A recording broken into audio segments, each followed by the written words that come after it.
Kita ke informasi yang pertama, pemirsa. Suasana malam hari di Desa Rantau Nipis, Kecamatan Banding Agung, Kabupaten Oku Selatan, di hari memperingati HUT RI tampak berbeda dengan desa lainnya. Selain memasang umbul-umbul, warga juga memasang lampu hias di pinggir jalan sehingga menimbulkan kesan estetik di malam hari.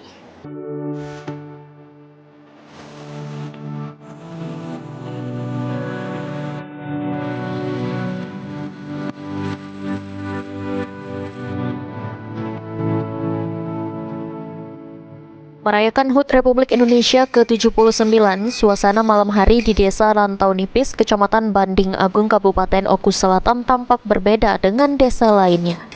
Selain memasang umbul-umbul, warga desa memasang lampu hias di setiap rumah, sehingga menimbulkan kesan estetik ketika menyala di malam hari.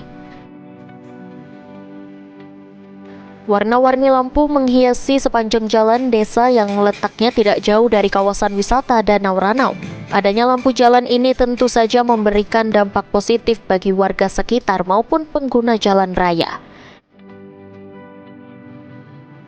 Hiasan lampu ini menjadi daya tarik tersendiri bagi masyarakat sekitar. Banyak warga sengaja mengabadikan suasana malam berhiaskan lampu menggunakan ponsel pintarnya.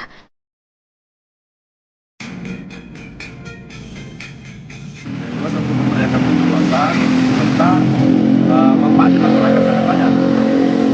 Salah satunya untuk penerangan jalan pada saat maghrib ataupun subuh, ketika masyarakat akan ke masjid, masyarakat tidak akan khawatir lagi ada ular ataupun ada tindak-tindak kriminal karena terang. Karena memang ini sudah jadi program desa atau seperti apa? Nah, salah satu program yang kita ambil dari dana desa. Jadi harapan kita sendiri Pak dengan adanya lampu ini seperti apa dengan masyarakat? Yang jelas harapan masyarakat agar tetap dirawat. Jadi tetap terang benderang walaupun 10 tahun yang akan datang. Untuk biayanya sendiri masyarakat dibebankan atau seperti apa ini? Tidak ada beban kepada masyarakat karena kita sudah menganggarkan dengan dana desa.